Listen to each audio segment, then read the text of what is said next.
Boa noite, meus irmãos. Paz seja convosco. Como é bom estarmos nesse lugar, mais uma vez para louvarmos e engrandecermos o santo nome do Senhor. Ele está conosco aqui e aí com você no seu lar. Creia nisso. Vamos louvar. Quero me apresentar a Ti, ó Deus, te ofertar em louvor, me entregar, me derramar, os Teus planos cumprir. Que possas achar em mim a voz que deseja ouvir, que toca o Espírito, abre os céus e enche o teu coração. Ser reconhecido, marcado por transformação, aprovado pelo fogo, habilitado pela unção. Sabe todos os meus dias que para a vida e para a morte eu vou andar com Deus.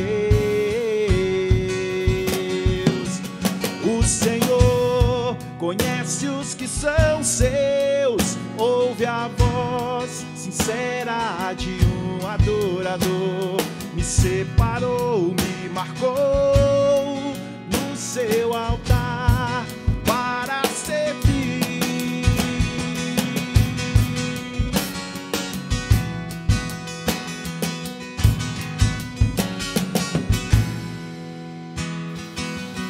Quero me apresentar a Ti, ó Deus, te ofertar em louvor, me entregar e derramar, os Teus planos cumprir.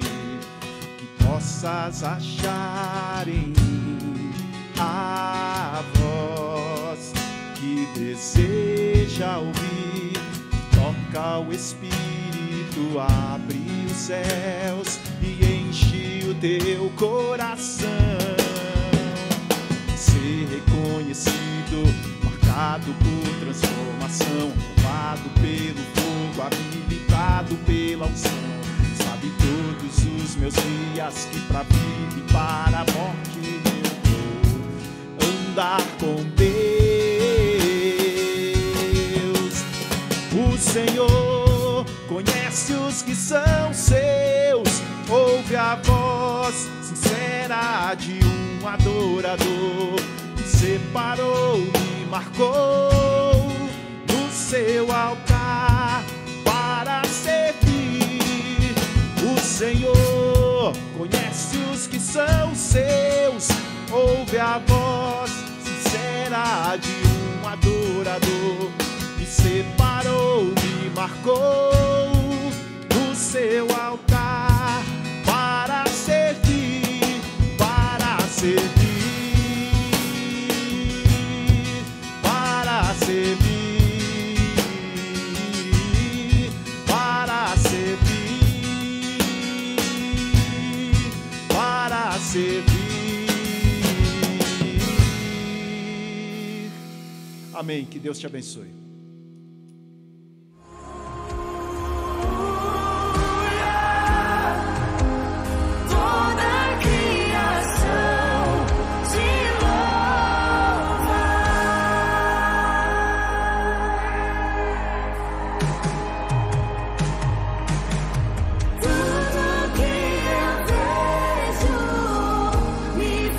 Lembrar você, do menor ao maior.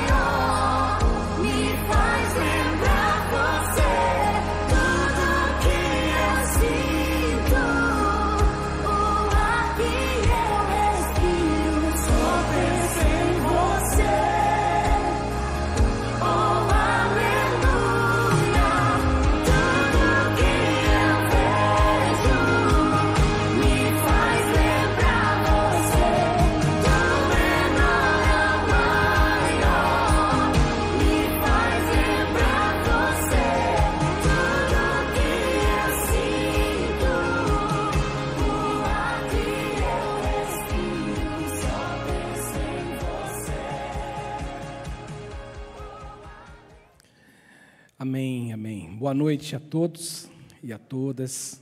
Que a paz seja convosco, que o Espírito Santo de Deus esteja com você hoje, agora e sempre. E que você possa sentir o abraço de Deus, que o amor de Deus abrace você.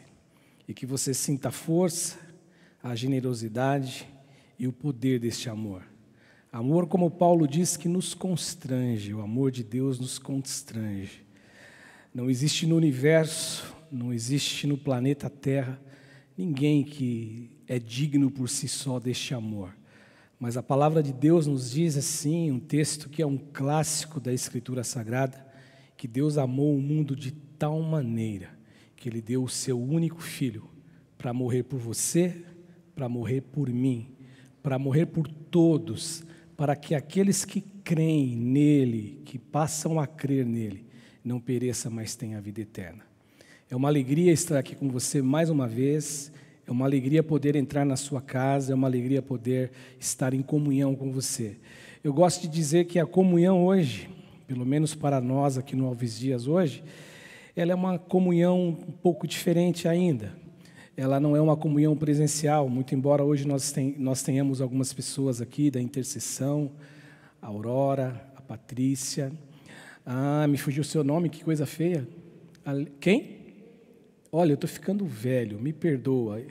Olha, eu cumprimentei ela quando eu cheguei, né? Falei oi para ela, mas acabei me fugindo o nome. Me perdoa mesmo, de coração. E o Jean, que está aqui com a gente também, e o Silas, né? O Roberto e a Sheila. E é uma alegria a gente estar aqui. É um pedacinho daquilo que nós temos feito, daquilo que nós temos acompanhado desde quando nós ensinamos esse ministério aqui. Mas eu sei de uma coisa, que a comunhão é você ter o mesmo objetivo. E o nosso objetivo é render graças ao Senhor. E o nosso objetivo é a gente estar na presença de Deus sempre. Então eu quero agradecer a Eliene, quero agradecer a Patrícia, a Aurora, Jean, Silas, todos que estão aqui, para que a gente possa realmente engrandecer o nome do Senhor. Vocês fazem parte disto e é muito bom nós estarmos aqui. Este é o momento que eu oro, esse é o momento que nós oramos por você que é dizimista, por você que é ofertante, por você que patrocina essa obra. A gente, às vezes, usa alguma expressão, eu uso muito essa expressão, e muito embora eu reconheça que não é uma expressão muito correta, porque eu digo assim que nós vamos edificar o reino de Deus, a gente edifica o reino de Deus. Mas pensando bem, pensando friamente, por que eu digo que eu falo, mas eu reconheço que não é o ideal? Porque o reino de Deus ele não é edificado com dinheiro, não é. A grande verdade é esta. O reino de Deus ele está dentro de nós, porque Jesus disse que o reino de Deus não está do lado de fora, o reino de Deus está dentro. Por isso que eu digo que, muito embora vocês me entendam e as pessoas que me ouvem possam entender e me assistem aqui neste canal possam entender, mas o reino de Deus ele está dentro do ser humano. O reinado de Jesus não foi um reinado para o lado de fora. Jesus, quando ele veio na terra, ele viveu entre os homens. Os reis, os déspotas da época de Jesus, eles tinham um desejo, eles queriam dominar, eles queriam ter poder, eles queriam ter servos, subalternos. Jesus não, Jesus era diferente. Os discípulos de Jesus não entenderam isto a princípio. Existem pessoas até que dizem que o próprio Judas Iscariotes, que o traiu, ele o traiu porque ele achava que Jesus fosse aquele que mudaria a sorte de Israel, daquele jugo pesado de Roma, de impostos e de tantas coisas pesadas e ruins. Dizem alguns estudiosos que Judas se decepcionou com Jesus e acabou fazendo o que ele fez. Então o reino de Deus é um reino que é dentro de nós, não é um reino que é para o lado de fora. Mas ao mesmo tempo, muito embora isto é a verdade, o Senhor Jesus ele nunca se posicionou contra a gente dar aquilo que nós temos, devolver, dê o nome que você quiser, devolver ao Senhor aquilo que Deus tem nos dado. Aquele texto de Provérbios que eu já falei sobre ele, que fala que é para a gente honrar a Deus com as nossas primícias, com os nossos bens, eu fico imaginando esse texto, honrar a Deus. O que é honrar a Deus? Nós honramos a Deus com as nossas ações, nós honramos a Deus com os nossos testemunhos, nós honramos a Deus com a nossa gratidão, nós honramos a Deus com tantas coisas, com expressões de louvor. Nós honramos a Deus quando nós acordamos pela manhã e agradecemos pelo dia, seja ele um dia ensolarado, seja ele um dia de chuva, nós honramos a Deus. E quando o escritor de Provérbios fala para honrar a Deus com os bens, com as primícias, com tudo aquilo que você produzir, ou seja, então a palavra de Deus ela nunca foi contrária. Talvez a grande crítica que exista, talvez a grande contundência na crítica que existe por parte de pessoas, é porque talvez alguns dão escândalos, né? Dão escândalos, fazem coisas que não é para fazer, mas eu gosto de dizer aqui para vocês que nos veem, vocês conhecem os pastores de vocês nos conhecem, e nós temos no nosso coração um temor muito grande a Deus, um respeito muito grande ao Senhor, um respeito muito grande com a igreja, com a comunidade. E nós estamos pastores aqui, porque Deus nos colocou pastores aqui, mas acima de tudo, a gente carrega no coração essa vontade, este desejo de fazer aquilo que Ele nos chamou a fazer. E nós, como temos aqui um local, temos aqui um espaço, nós precisamos sim do recurso, E eu louvo a Deus porque você tem entendido assim. Muito embora algumas pessoas chovam críticas sobre nós, eu me lembro que quando eu me converti, e é interessante que a estratégia nunca muda, né? E as pessoas falam assim, poxa, mas você vai dar dinheiro para o pastor, é sempre essa a estratégia, né? Mas Deus, Ele nos libertou, e nessa produção de libertação, a gente entende que tudo que nós temos é do Senhor, E o Senhor tem honrado a nossa vida, tem nos abençoado, então isso basta, e eu louvo a Deus pelo privilégio de poder abençoar o reino de Deus, e aí, coloca entre aspas abençoar o reino de Deus, porque eu comecei falando que o reino de Deus não se edifica com dinheiro, mas você está entendendo o que eu estou dizendo, nós fazemos parte, pessoas que aceitaram Jesus, pessoas que aceitarão Jesus, pessoas que um dia se converteram aqui no Alves Dias, porque houve por parte de alguns irmãos lá no Ferrazópolis essa liberdade de generosidade, por isso que muitas pessoas se converteram. Nós estamos aqui edificando um prédio, sim, estamos construindo, sim, mas o principal não é isso aqui, o pastor Evaldo sempre fala, não é um prédio, o principal, o que nós temos de melhor aqui não é um prédio, não é um endereço, não é um local, o que nós temos de melhor aqui é o que nós ensinamos, é o que nós pregamos, que é o Senhor Jesus, que salva, que liberta, que transforma. E eu agradeço a Deus, porque você tem nos ajudado também nesse propósito de fazer isso, tá bom? Então, que Deus te abençoe, que Deus multiplique recursos na tua vida, que Deus olhe para o teu coração e não veja um coração que tenha desejo de barganhar com Ele, trocar alguma coisa com Ele. Então eu vou dar, porque Ele vai me multiplicar. Não, que Deus não enxergue isso em você, mas que você faça assim, como nós cantamos aqui, se Deus fizer, Ele é Deus. Se Ele multiplicar o meu salário, Ele é Deus. Se Ele não multiplicar, Ele continua sendo Deus.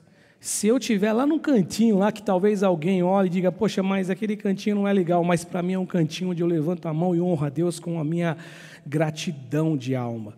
É isso que vale, é isso que é o mais importante. Que Deus abençoe você. Eu quero orar então por você, pelo seu dízimo, pela sua oferta, para que Deus consagre e que Deus te abençoe. Você já sabe que é de praxe, Banco do Brasil, Banco Bradesco, nós temos o Pix, que é a nossa chave, é o nosso CNPJ, e que Deus te abençoe, muito, muito, muito, muito, muito, é o desejo do meu coração, em nome de Jesus. Vamos orar? Se você puder, ora comigo. Senhor Jesus, nós estamos levantando agora essa oferta, dízimos, e eu quero te agradecer de todo o meu coração, pela vida dos meus irmãos, das minhas irmãs, que fiéis têm se mostrado, que têm sido generosos, que têm dado o seu dízimo, a sua oferta, e a nossa igreja do Alves Dias eu olho para essa igreja e vejo essa igreja com pessoas, e quando eu falo igreja, eu não estou pensando num templo, numa construção, eu estou pensando em pessoas, eu estou vendo rostinhos agora na minha oração e na minha mente, que quando nós desafiamos ou quando nós somos desafiados, quando alguém precisa de alguma coisa, essa igreja é generosa. Essa igreja, ela não fecha as mãos, ela não cerra os ouvidos.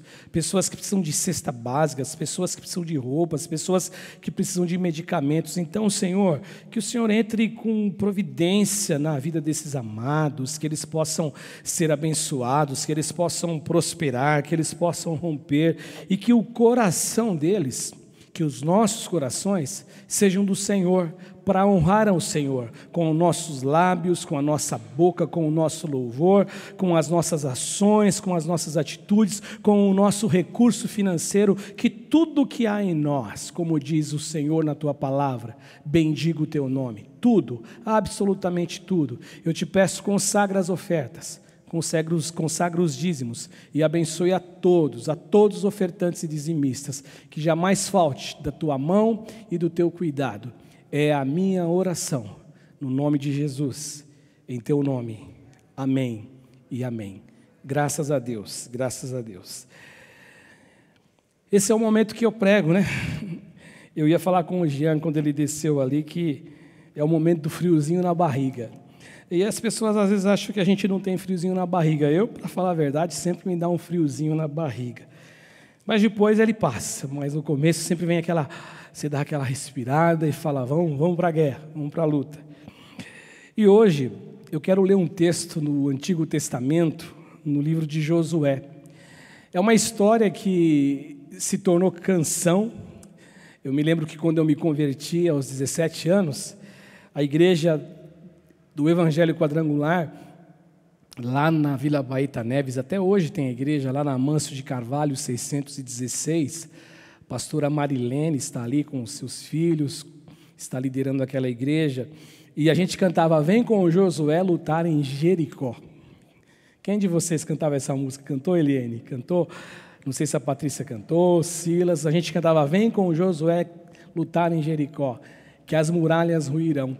E foi essa história que mexeu comigo, né? O Espírito Santo me trouxe lembrança dessa história.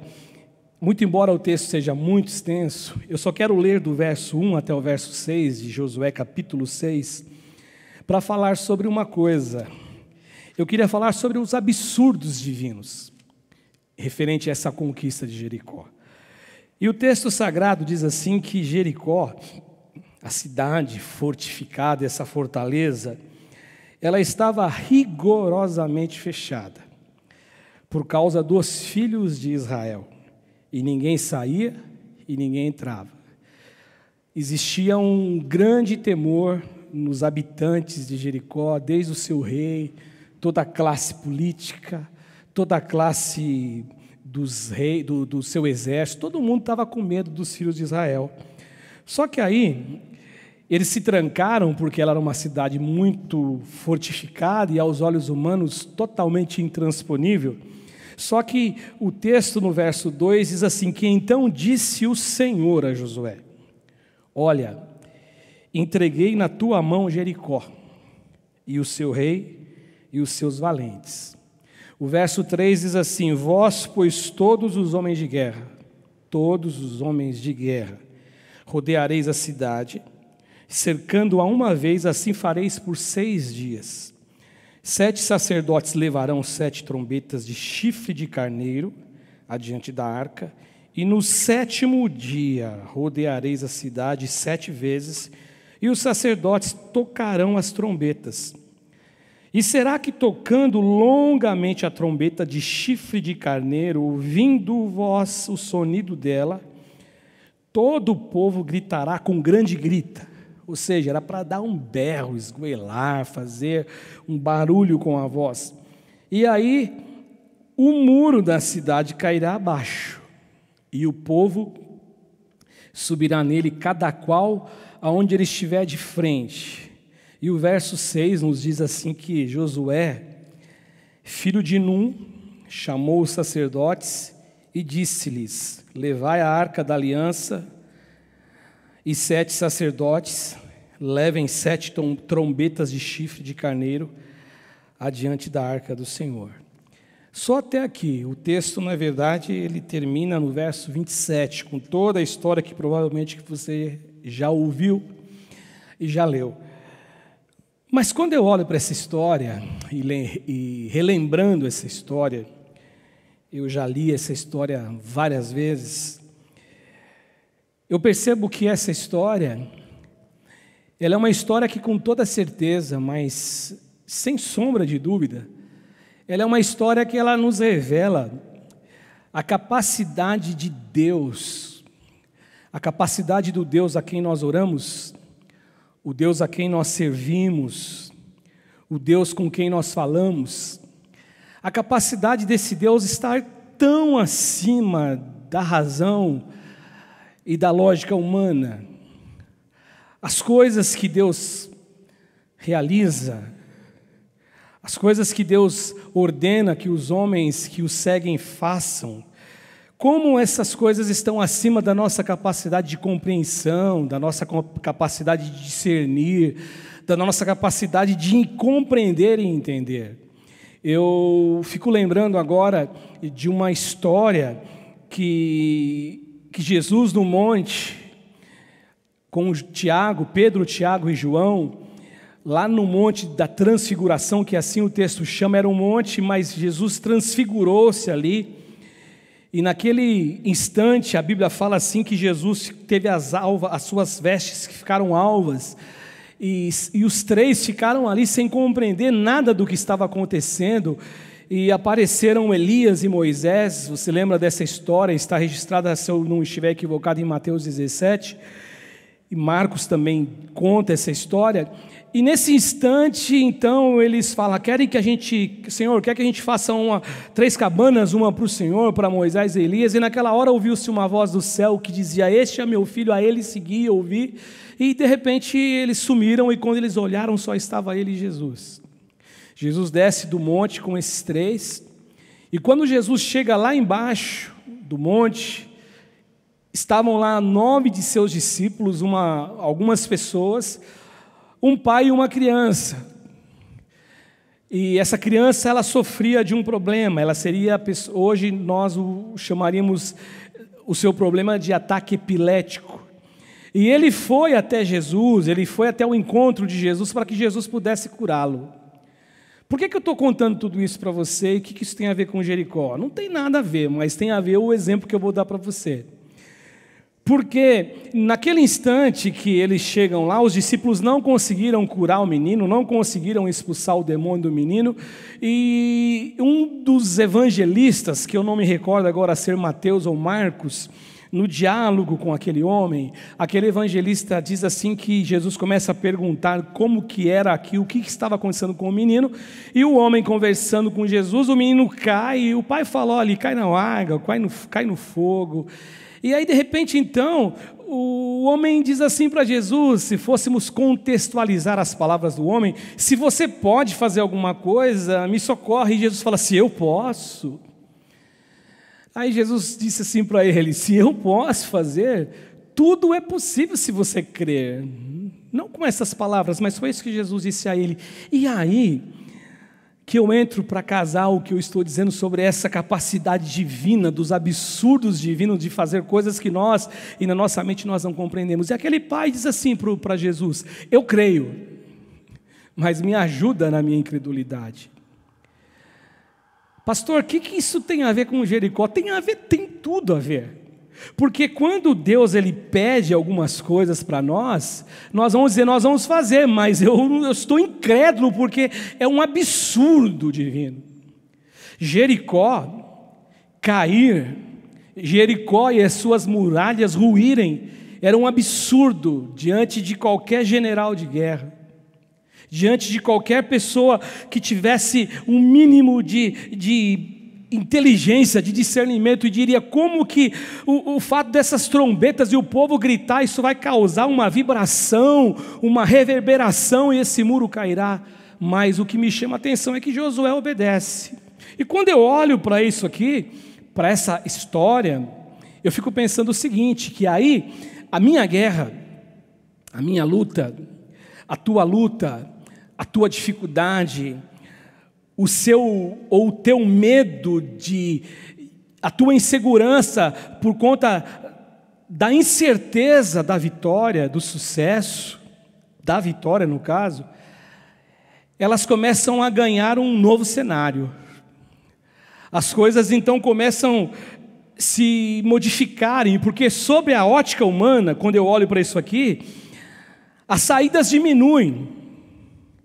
Na verdade, as portas elas passam nem a existir, porque é algo que foge da lógica humana, é algo que não tem como ser realizado, é algo que não tem como ser feito, é algo que não tem como acontecer, porque pela lógica humana, pelas coisas da vida, você sabe que não tem o que fazer. Mas quando eu olho pela ótica divina, então essas coisas começam a se tornar possíveis. As portas, como o pastor tem pregado de quinta-feira, elas começam a surgir, essas portas de possibilidade. Porque quando nós somos tomados por esses sentimentos de medo, de incerteza, de sucesso, de uma situação assim que você fala, poxa, não tem como isso acontecer, o que nós passamos a sentir, o que nós passamos a viver, o que passa agora direcionar nossa vida é essa incredulidade em relação àquilo que Deus poderia fazer. E aí nós começamos a perceber que a nossa vitória, ela vai ficando tão distante, ela vai ficando tão longe. E quando nós agimos assim, e quando esses sentimentos habitam a nossa alma, quando esses sentimentos habitam o nosso coração, essa é a única coisa que nós sentimos, absolutamente isso. Essa certeza que na verdade não deveríamos ter, é que nós não vamos conseguir. Josué, ele viveu algumas experiências com Deus. Eu gosto de pensar em Josué e pensando sobre a ótica de Deus, pensando sobre essa questão de Deus trabalhar no psicológico de Josué. Josué tinha um líder, o líder era Moisés. Deus falava com Moisés face a face. Deus usou Moisés tantas vezes. Moisés, quando sai do Egito, todas aquelas pragas onde os deuses do Egito foram jogados ao solo, Deus foi acabando com toda aquela questão da divindade dos egípcios. E quando Deus vai tirar o povo da terra do Egito para assumir e entrar e pisar na terra de Canaã, vocês se recordam, preguei há pouco tempo aqui também de terça-feira, eles estão de frente ao mar, então o mar se abre, Deus diz para Moisés, Moisés, o que você está falando comigo? Manda o povo entrar no mar, Moisés. E ele foi, o mar se abriu, se tornou uma parede de água de um lado, do outro, a terra ficou seca, o povo passou. Ou seja, então Josué, ele tinha, olhando para Moisés, experiências formidáveis. Deus falava com ele, e agora Josué se vê sozinho. Por isso que Josué, no capítulo 1, Deus vai e trabalha na psique humana dele, na fé dele, e fala, ser forte, ser corajoso, não temas, eu estou contigo, eu estou com você. É um trabalho divino. E Josué tem algumas experiências a partir disso. E quando nós lemos Números 13, e ainda Josué ainda era alguém que servia a Moisés, no sentido de ter alguém líder sobre ele, a Bíblia conta aquela história dos espias, daqueles espias que vão até Canaã, e eles vão lá em Canaã, e quando eles retornam, eles trazem relatórios diferentes, e o placar era esmagador, era 10 contra 2, muito pior do que o placar da Alemanha e Brasil na Copa de 2014, que foi 7-1, né? Aqui era 10-2. E eles chegam então para Moisés e para o povo, e eles despendem, esses 10, toda a energia. Eles despendem toda a força, o foco deles, eles olham para os gigantes, eles olham para as dificuldades. E dentro disso, dentro desse discernimento que eles têm, eles começam a colocar em dúvida a respeito do agir de Deus. Josué e Calebe não. Agora, qual é o grande problema disso? O grande problema, gente, disto, é que o nosso Deus, Ele não opera quando tem dúvida. Se você tem dúvida, Deus não opera. Se você tem dúvida, Deus não vai fazer. Se você tem dúvida, não vai acontecer. Se você tem dúvida, você pode orar, você pode fazer uma oração bonita, da boca para fora, você pode usar uma expressão com o seu corpo, com uma entonação de voz, mas se lá dentro do seu íntimo você carregar dúvida, Deus não ouve você. Afinal de contas, quando a gente abre o texto de Hebreus, no capítulo 11, no verso 6, que é um texto que você conhece tão bem, a Bíblia fala assim que, de fato, sem fé, é impossível agradar a Deus. Sem fé, as orações se tornam nulas. Sem fé, as orações são palavras jogadas e dirigidas ao vento. Sem fé, eu não toco os céus. Sem fé, a minha oração, ela se torna uma oração que pode ser no máximo uma oração para mim, oração que eu faço para mim mesmo.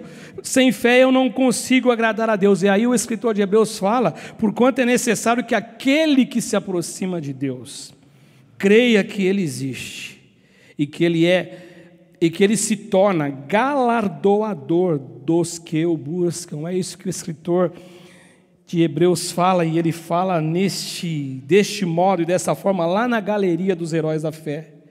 Então o que nós precisamos crer, que Deus de verdade, Ele tem todo o poder, que o nosso Deus de verdade, Ele luta a nossa guerra, que o nosso Deus, Ele está à nossa frente, que o nosso Deus, Ele vai e enfrenta as nossas batalhas junto com a gente, que o nosso Deus, Ele jamais nos abandonará, seja a luta que for, Deus estará com a gente. Eu gosto dos meninos Sadraque, Mesaque e Abidnego, quando o rei Nabucodonosor fala assim, furioso, por que vocês não se curvaram depois que a música foi tocada e vocês não se curvaram? Eu vou jogar vocês lá na fornalha de fogo. E eles falam assim, rei, fique sabendo que o nosso Deus a quem nós servimos, Ele tem poder para nos livrar das tuas mãos e da fornalha, mas ainda que Ele não nos livre da fornalha, nós não vamos nos curvar diante da estátua.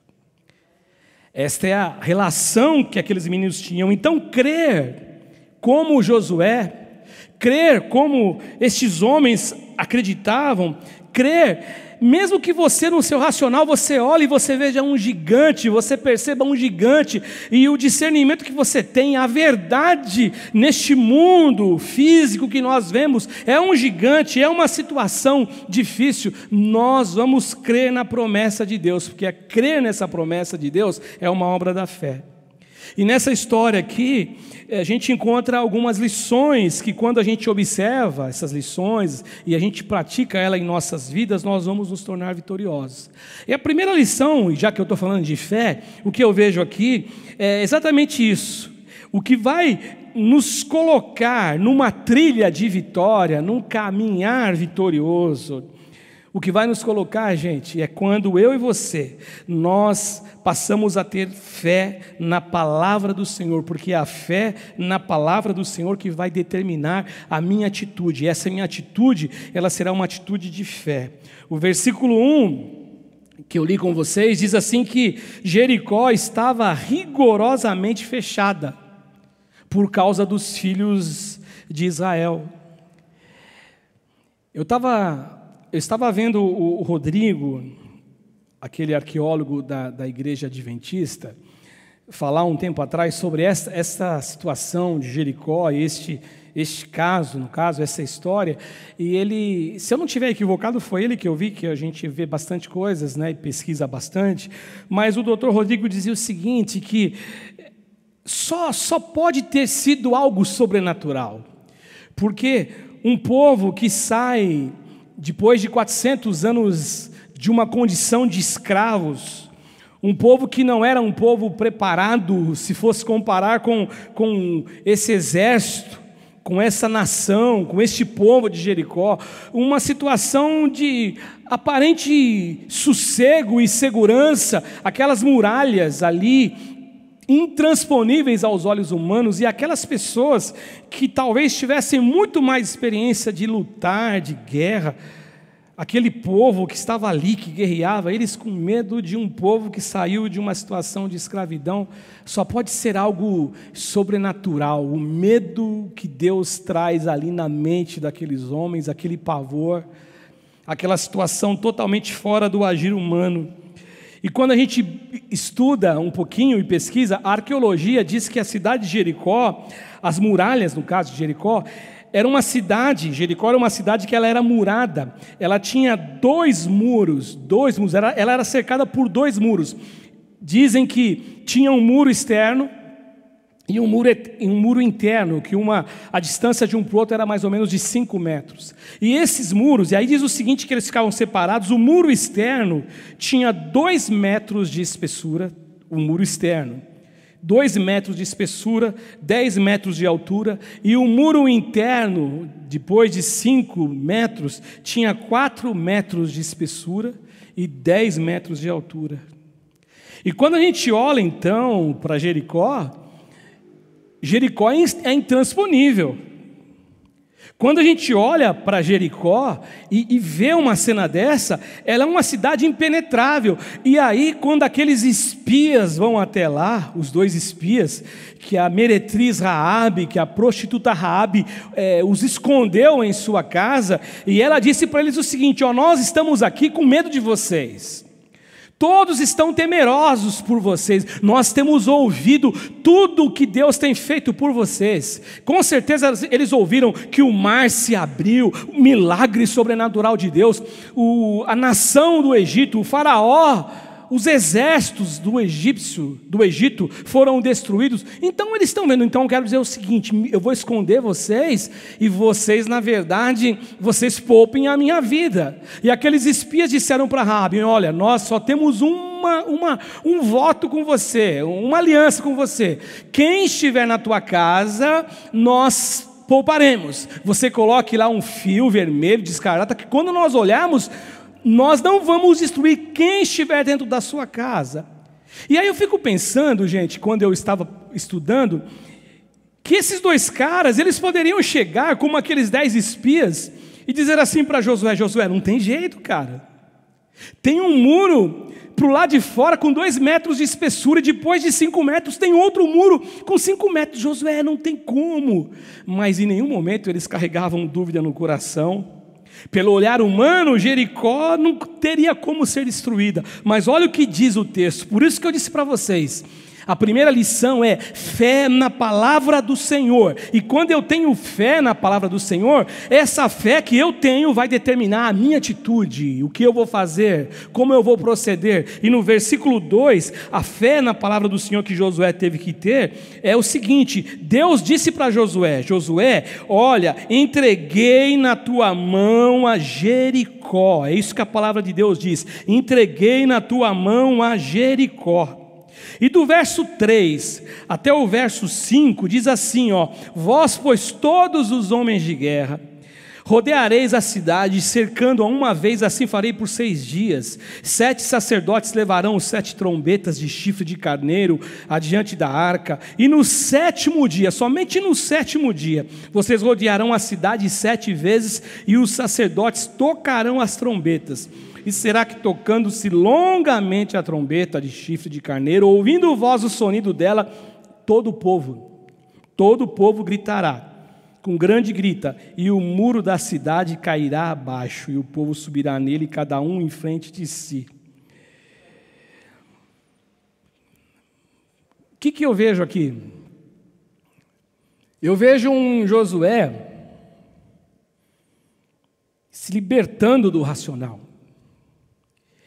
Eu vejo um Josué não olhando para a dificuldade com os olhos e com a mente da lógica humana e da razão humana. Porque pela lógica humana não teria como. Ele poderia pensar: poxa, Deus ele errou. A estratégia de Deus, olha, não está certo. Como que vai acontecer isso, Senhor? Mas eu vejo um Josué que não deixa a mente dele ser invadida por um pensamento assim: como que esses muros poderão cair?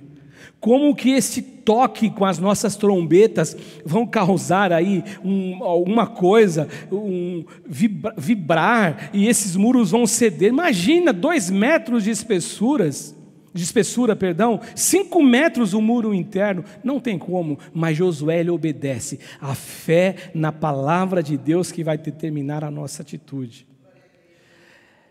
E aí, eu disse para vocês que eu estou falando aqui hoje sobre absurdos divinos na conquista de Jericó. É um absurdo. Como que, Jesus, é mais fácil você arrumar algum outro tipo, Deus, é mais fácil você arrumar um outro tipo de arma, algum outro tipo, outra estratégia, mas era um absurdo. Mas Josué creu na palavra de Deus, no verso 2, que diz assim: eu entreguei a cidade nas tuas mãos. A segunda lição que Josué, e esse texto me revela, me traz à mente, ao coração, para que a gente consiga trilhar essa estrada, esse caminho de fé e de contemplação do milagre de Deus, mesmo sendo um absurdo, é que as promessas e conquistas de Deus são apenas para homens guerreiros. Promessas e conquista de Deus são apenas para os guerreiros.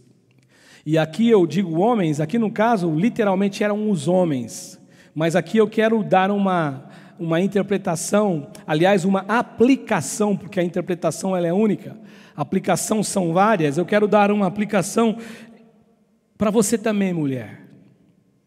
Aqui a promessa só vale para quem é guerreiro. Para quem é guerreiro, aquele que não desiste, aquele que luta, aquele que vai à frente. O verso 3 diz o seguinte: vós, pois, todos homens de guerra. E aí eu estou dizendo, a aplicação é para todos, para você, mulher de Deus, guerreira do Senhor, todos os homens de guerra, rodeareis a cidade, cercando-a uma vez, assim fareis por 6 dias. A vida humana, ela não é uma vida que é pautada só por coisas boas. Existem dificuldades. A vida não é um mar de rosas. Quantas vezes eu ouvi minha mãe falar isso, meu pai? Mas a minha mãe que ela falava. Eu lembro da minha mãe falando: a vida não é um mar de rosas. E você conversa com alguém, a vida não é um mar de rosas. Ou seja, a vida ela carrega, a vida humana ela é pautada por dificuldades. Para isso, olhando aqui, o que eu estou afirmando, basta lembrar as palavras de Jesus. Basta nós lembrarmos o que Jesus passou, a história dos servos de Deus na Bíblia, a história dos nossos heróis da fé na galeria de Hebreus 11, a história de outros homens que viveram outras épocas, que foram jogados no Coliseu de Roma porque adoravam a Deus e resolveram seguir Jesus. Homens que morreram pelo Evangelho. Basta a gente olhar a história de homens comprometidos, homens piedosos, que enfrentaram tanta dificuldade em sua existência. Então, a vida não é um mar de rosas. Quantas almas que sofreram, e quantas batalhas nas almas, quantas batalhas, quanta angústia, quanto choro, quanto medo, quanta insegurança. E aí, se você não for um guerreiro, por isso que eu estou dizendo, essa promessa de vitória, essa promessa de trilhar o caminho de fé, de crer num absurdo divino, é para guerreiro, porque se você não for guerreiro, se cumpre aquela palavra do texto sagrado, e se eu também não estiver equivocado agora, o texto, se eu não me engano, Provérbios, que se você se mostrar frouxo no dia da tua angústia, você será um cara que terá uma força mínima. Ou seja, então essa luta, é uma proposta, é um convite que Deus faz, é uma promessa de Deus de vitória, mas é para guerreiro. Basta nós lembrarmos de Paulo, quando Paulo escreve a sua carta aos Coríntios, Paulo dizia assim: lutas por fora, temores por dentro. Quantas lutas o apóstolo Paulo vivenciou, quantas dificuldades, e somente quem persevera nesta palavra aqui, e que se ergue com disposição na batalha, ele começa a experimentar da verdade de que o Senhor, o general de guerra, anda com ele o tempo todo. Eu me lembro também de Mateus capítulo 11, verso 12, quando Jesus fala assim: desde agora, desde os dias de João Batista, melhor dizendo, agora, até agora, o reino dos céus é tomado por esforço. E somente os que se esforçam se apoderam dele. E se você prestou atenção no que eu disse na hora da oferta, o reino de Deus, ele não tem aparência humana. Jesus disse assim: o reino de Deus você não acha por lá de fora. Você pode tatear à vontade, você não vai encontrar, que o reino de Deus está por lá de dentro. Então o reino de Deus, o reino dos céus, ele é tomado por força. Essa estrutura de fé, esta capacidade de crer no impossível, essa capacidade de crer no invisível, essa capacidade de crer no absurdo divino, só se torna realidade em mim, em você, para nós e em nós, quando de verdade nós nos esforçamos diante do combate diário, diante da luta, diante daquela luta que é para o lado de fora, que nos causa angústia, medo e insegurança para o lado de dentro, mas que não são capazes, não existe capacidade nisso, de desgrudar da gente a capacidade de crer num Deus e a gente poder afirmar, como Paulo um dia afirmou: em Deus eu posso tudo, porque Ele me fortalece. Então nós seguimos isso. Promessas de Deus, elas existem, mas elas são apenas para aqueles que são homens e mulheres de guerra. Sabe por quê, gente? Porque guerreiros não olham para os obstáculos, guerreiros não valorizam as circunstâncias, eles não despendem a sua energia para as situações adversas. Guerreiros, eles olham para aquilo que a palavra de Deus nos ensina. Guerreiros, eles não olham para o tamanho do gigante, que nem aqueles espias, 10 contra 2. Guerreiros, eles não olham para as muralhas intransponíveis. Guerreiros, eles olham, eles seguem aquilo que Deus diz, o caminho que Deus mostra, o caminho que Deus revela. Por isso que eles conquistam e por isso que eles alcançam os absurdos divinos em suas vidas. Josué só alcançou o absurdo divino de ver a cidade de Jericó cair, as muralhas serem derrubadas, porque ele era um guerreiro, porque ele não olhou para os problemas, porque ele não olhou para as dificuldades. Guerreiros e guerreiras de Deus são aqueles que não dão importância para aquilo que eles ouvem de outras pessoas, que dizem assim: não vai dar, você não tem capacidade, você não vai conseguir, isso é impossível. Mas se o nosso Deus disse, está dito, porque o nosso Deus é Deus fiel, é Deus verdadeiro. É isso que nós temos que crer. E a última lição que eu vejo aqui nessa história tão conhecida da gente é que as vitórias do sobrenatural, eu chamei assim, eu tentei encontrar uma melhor palavra, mas uma melhor frase eu não consegui, para ser sincero, mas as vitórias do sobrenatural, elas apenas e tão somente são alcançadas por meio e sob princípios que extrapolam a lógica humana. As vitórias do sobrenatural, estou repetindo, são alcançadas por meio e sobre princípios que extrapolam a lógica humana. O verso 5: e será que, tocando-se longamente a trombeta de chifre de carneiro, ouvindo voz o sonido dela, todo o povo gritará com grande grita, e o muro da cidade cairá abaixo, e o povo subirá nele, cada qual em frente de si. O que eu estou falando aqui, olhando para esse verso, é que a vitória que Deus oferece para os seus guerreiros, para quem vive pela fé, ela não tem base naquilo que se vê. Fé não é algo que você vê. Dizem que quando a fé entra, a razão, a ciência sai de campo, porque elas não se combinam, se bem que hoje a ciência está ajudando a provar muita coisa que a Bíblia trouxe como revelação há tanto tempo. Mas dizem que fé, ela não tem como. Entrou a fé, a lógica humana ela tem que sair de campo. Ela é baseada em princípios totalmente loucos, fora da nossa capacidade de compreensão.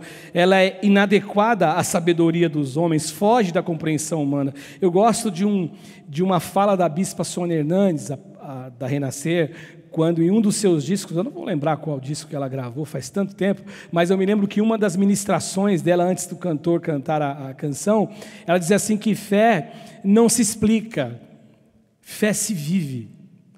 E eu sempre gostei dessa frase, porque fé não tem explicação. Se tem explicação, não é fé. Se tem explicação, não é sobrenatural. Não é isso que as pessoas tentam fazer para, por exemplo, o exemplo que eu dei hoje, sendo redundante, por exemplo, o exemplo que eu dei hoje, quando eu falei do mar que se abriu, eu me lembro que quando eu era um garotão de 23, 24 anos, estudando ainda, eu me lembro que a professora um dia na aula disse assim que na verdade a Bíblia quer dizer que foi um milagre que aconteceu, que Faraó foi engolido, né? E o povo passou, mas na verdade não é milagre, porque existia lá uma explicação na lógica, existe uma explicação sim, que uma vez por ano aquele lugar se abria, então o mar ficava ali e virava uma avenida. É o que o pessoal tenta arrumar uma explicação, mas não tem explicação. E se não tem explicação, é sobrenatural. E o sobrenatural só se alcança por meio da fé. Qual a explicação de uma menina ficar grávida sem ter tido uma relação com ninguém? Tanto não tinha explicação que o próprio homem que ela estava prometida em casamento resolveu em secreto abandoná-la, porque ele achou que ele havia sido traído por ela, por Maria. Me refiro a Maria. E aí em sonho um anjo aparece e fala: José, não teme receber a Maria, porque o que está sendo gerado nela foi gerado pelo Espírito Santo. Isso é algo totalmente absurdo. Para um intelecto humano e para os intelectuais de plantão, isso não existe. Isso é uma história que foi contada para satisfazer o ego e o prazer dos cristãos no mundo inteiro, de todas as eras. Mas é um milagre. No verso 3, a estratégia era para que os guerreiros rodeassem a cidade por 6 dias. Junto com 7 sacerdotes, que diz no verso 4, que levariam as 7 trombetas de chifre de carneiro na frente da arca. Apenas no 7º dia que eles iam fugir, mudar a estratégia, porque se você vai lendo o texto no capítulo 6, diz o texto que eles rodearam a primeira vez e voltaram para o acampamento, rodearam a segunda vez e voltaram para o acampamento, depois ele já pula para o 7º. E aí no 7º dia então eles rodeariam a cidade, e diz que eles rodearam a cidade, e que aí eles iam tocar as trombetas. E no verso 5 diz assim que eles deveriam gritar que o muro da cidade viria abaixo. Isso é no mínimo doideira, maluquice. É uma coisa que é um absurdo, e por isso que eu estou dizendo, o absurdo divino na conquista da cidade de Jericó pela nação de Israel. Se Deus dissesse isso a um general, ele ia falar: Deus, eu acho que não está certo não, eu vou tentar do meu jeito. Mas o sobrenatural de Deus, ele é absurdo humano mesmo. Por isso que ele é sobrenatural, porque ele foge da lei da física, as leis que nós temos acesso, é sobrenatural. E aí quando eu estava estudando, não teve como eu não me lembrar de Pedro, né? Pedro, apóstolo de Jesus, pescador de profissão, conhecia o mar da Galileia, que também é chamado de Lago de Genezaré, ou mar de Tiberíades, é o mesmo lugar, que conhecia aquele cantinho ali que provavelmente nasceu ali, se criou ali, foi pescador junto com o seu pai ali, agora se tornou um pescador de profissão. E ele tentou uma certa noite, trabalhou a noite inteira, não pegou peixe nenhum. De manhã Jesus pede o barco emprestado para Pedro, Pedro empresta o barco para Jesus, e Jesus prega então e anuncia o reino de Deus de dentro do barco, o povo na margem ali escutando a mensagem dele. E aí, enquanto Pedro está lavando rede, está preparando tudo para poder descansar, para que talvez na próxima noite eles tenham ou alcancem sucesso, Aí Jesus fala assim, o verso 4 do capítulo 5 de Lucas: Pedro, lançai as vossas redes para pescar.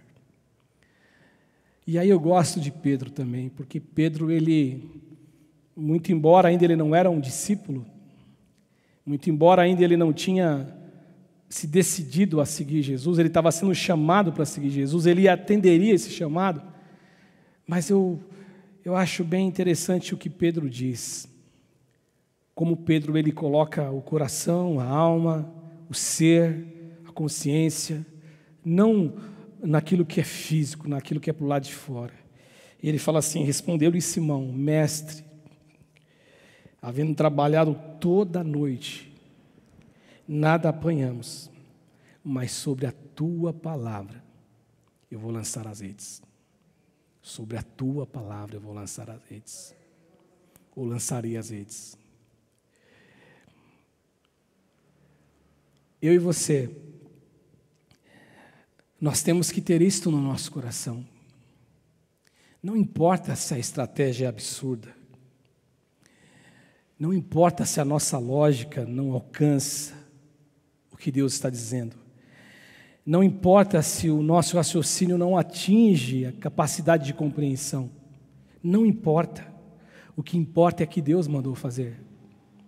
E se Deus mandou fazer, é para fazer. Se Deus está falando com você, é Ele que está falando com você. Às vezes as pessoas falam assim, eu me lembro que há muito tempo atrás eu estava pregando lá na Valentim Dal Checo, e naquela época a gente gravava, não era nem nós que gravávamos as nossas ministrações, mas tinha um irmão que ele gravava, eu acho que era uma câmera, daquelas de tirar fotografia, e tinha lá, ele gravava, e depois ele mandava para a gente, ele colocava numa mídia de CD e entregava para a gente, nos presenteava. Eu me lembro de uma vez que eu estava pregando, e aí eu disse assim, na pregação, eu falei, olha, quando eu me converti, eu escutava os pastores dizendo assim, olha, Deus falou comigo, Deus conversou comigo, e aí eu ficava pensando assim, eu dizendo, né, mas como que o pastor, como que Deus fala com eles? E uma irmã gritou, e como o áudio não era como o Roberto grava hoje da mesa, a pessoa gritou e saiu na gravação. Eu devo ter essa mídia ainda em algum canto lá em casa. Eu também não entendo, pastor. E sabe por quê? Depois da gente começando a ter experiências com Deus, a gente não ouve Deus, porque a gente vai se distanciando de Deus. A prova disto é que o menino Samuel, quando ele era um garoto, ainda ele não tinha ainda esse conhecimento, e Deus apareceu para Samuel e falou, Samuel, ele foi até Eli e falou, Eli, você está me chamando? Ele falou, menino, vai dormir, eu não estou falando com você. Ele era uma criança ainda, ele não tinha ainda essa experiência de ter contato com Deus. E nós também, quando somos crianças, nós não entendemos. Mas quando nós vamos nos aproximando de Deus em oração, em meditação na palavra, e nós vamos nos entregando a Deus, não tem como nós deixarmos de ouvir a voz de Deus. Deus fala com a gente. Deus fala, não precisa ser só uma profecia, eu acredito que exista profecia, mas Deus ele vai falar com você, sabe, nas mínimas coisas, nas coisas que você está vivenciando. Deus fala, eu já tive experiências de Deus falar comigo. Deus fala sim, Deus controla sim. E aí ele foi de novo, Samuel, e aí ele foi a Eli, ele falou, menino, vai deitar. E eu não me lembro se foi na segunda ou na terceira, mas o fato é que uma hora ele falou assim, a próxima vez que você ouvir, você vai dizer o seguinte, fala, Senhor, que o teu servo ouve. Que o nosso coração, que a nossa mente, a gente tenha essa disposição de dizer para Deus, fala, Senhor, que o teu servo ouve. É um absurdo, é algo fora do mundo que nós vivemos, é fora do físico, é fora da história da humanidade, é fora de todos os conceitos humanos. Fala, Senhor, que o teu servo ouve. Agora, eu só vou conseguir entender a voz de Deus na intimidade que eu tenho com Deus. Aquele que habita no esconderijo do Altíssimo, à sombra do Onipotente, descansará. É estar com Deus, é andar com Deus. E a voz de Deus ela vai se tornando uma voz que fala em nosso coração da forma que Ele quer, do jeito que Ele quer e do jeito que Ele deseja. Josué, ele obedeceu a ordem de Deus. Aquela estratégia maluca, desculpe, até me perdoem estar falando assim, essa estratégia absurda de rodear a cidade uma vez e voltar para o acampamento, duas, volta 3, 4, 5, 6, e na última vez rodeia 7, toca as trombetas, grita e a cidade vai ter os seus muros que vão ser destruídos, vão ruir os muros, e aí vocês entram e conquistam Jericó. Ele creu nesse absurdo. E a história, o final dela, você sabe, né? Josué, ele venceu. E aí é aquilo que você canta: vem com Josué lutar em Jericó. E aí você canta forte: Jericó. Jericó. Eu gostava dessa música, viu, Aurora? Vem com Josué lutar em Jericó, que as muralhas o irão. Eu não sei qual é o seu Jericó, mas se Deus está mandando lute, lute, lute, lute, lute, lute, lute, a vitória será tua. E eu concluo dizendo uma coisa: eu só sei de uma coisa.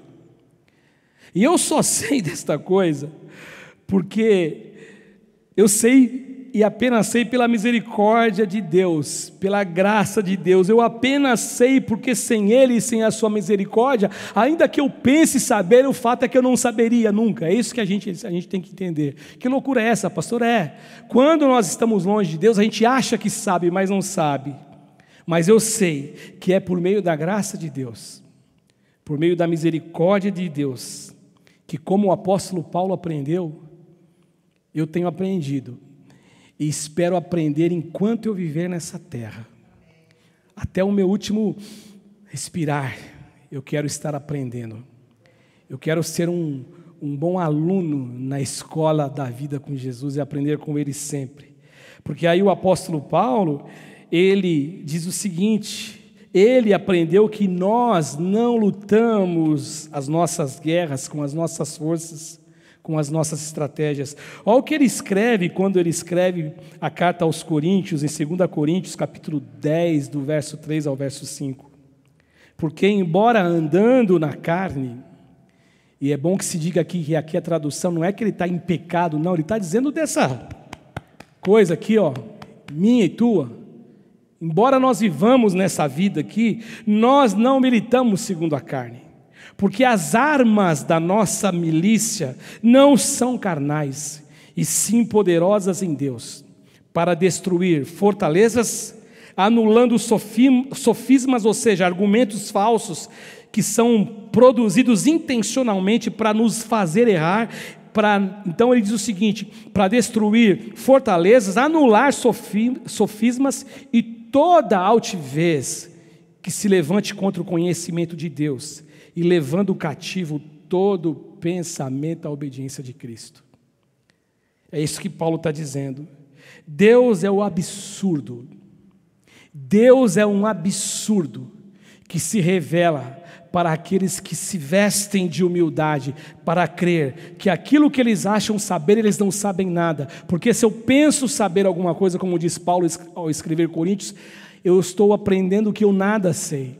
Quando eu penso que eu sei, aí eu descubro que eu nada sei. Então Deus é esse absurdo que age em nossa vida, que age no nosso planeta, que age na nossa história, por meio de absurdos, que a lógica humana nunca explicará, que eu e você nunca compreenderemos. O que nós precisamos fazer, então, é crer pela fé, crer que Ele é real, crer que Ele existe, crer que Ele é galardoador daqueles que o buscam, crer que quando Ele promete, Ele vai cumprir, porque aquele que faz a promessa é fiel para cumprir a promessa e completar a obra que Ele prometeu a mim e a você, em nome de Jesus. Amém?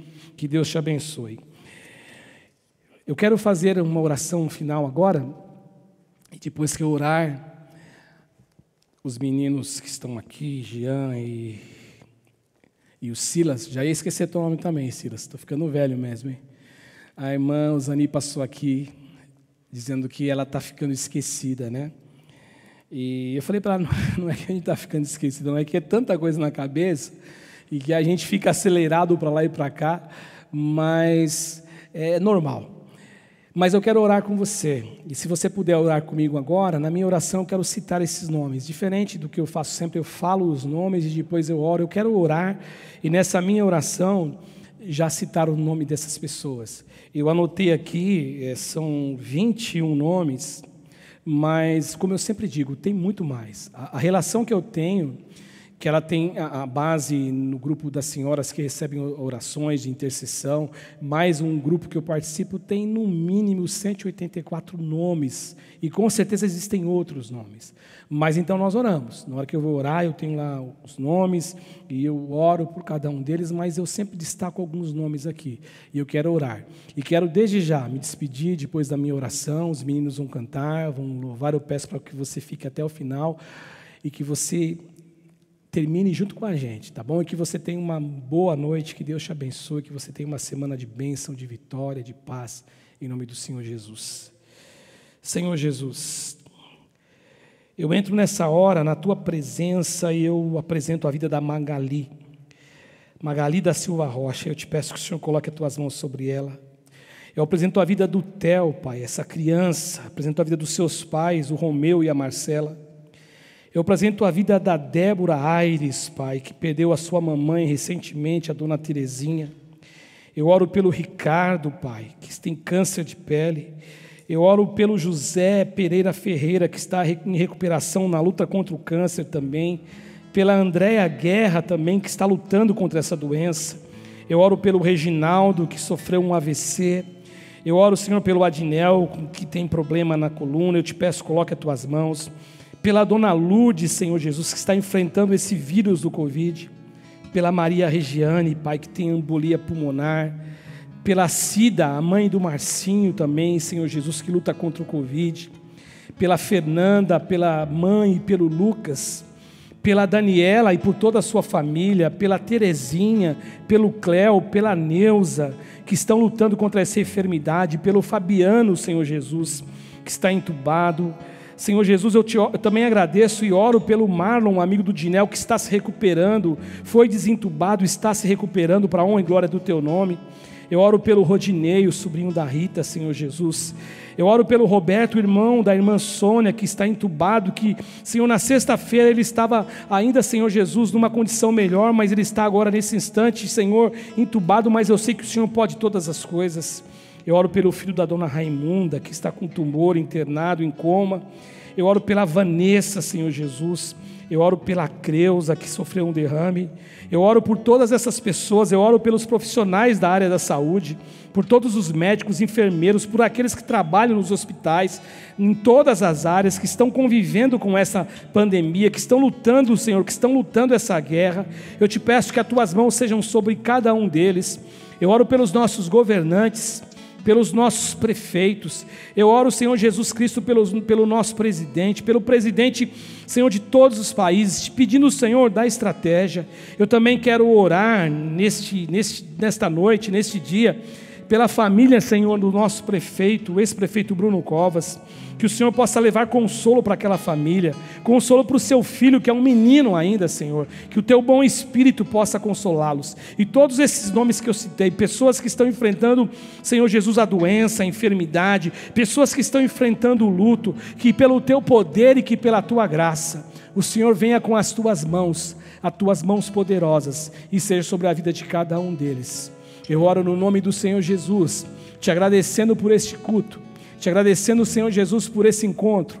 Eu agradeço, Senhor Jesus, pela vida da Eliene, da Patrícia, pela vida da Aurora, pela vida do meu irmão que está aqui, o Roberto, pela vida da Sheila que estão trabalhando, pela vida do Silas, do Jean e por todos os nossos familiares, e que os nossos lares aqui representados possam ser alcançados pelo Senhor, que o Senhor guarde a cada um dos nossos entes queridos, Senhor Jesus. Eu te peço isso no nome do Senhor Jesus, e que nós possamos crer a cada dia, não com o discernimento humano, mas crer pela fé em todos os absurdos divinos que nós lemos, que nós conhecemos, e aquilo que o Senhor vai trazer para nós como algo que o Senhor está realizando. Eu oro no nome do Senhor Jesus, te agradecendo por tudo e por todas as coisas.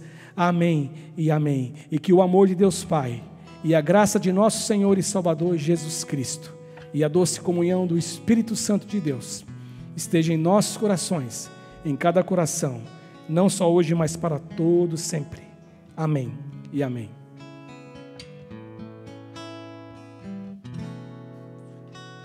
De todas as provas que eu já passei, É bem difícil, Senhor, a gente ter que ouvir acusações do vil tentador.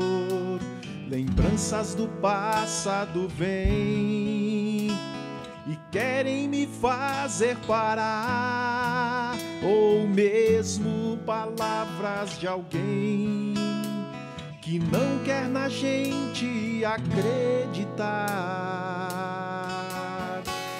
E quase parando sem força e vigor, a gente lê a palavra e encontra bastante poder para vencer e continuar a jornada. E que o passado ficou para trás, pois Cristo na cruz tudo já venceu. E saber que dele não lembra mais, eu canto pra glória de Deus.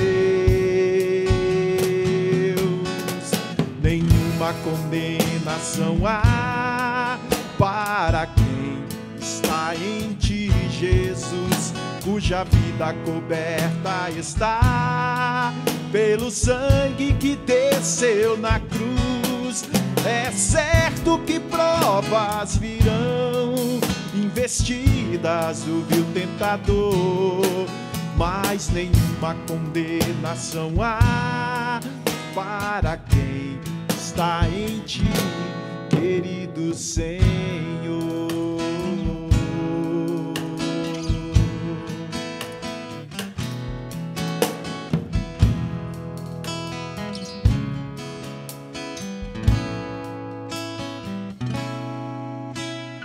Quase parando sem força e vigor, a gente lê a palavra e encontra bastante poder para vencer e continuar a jornada.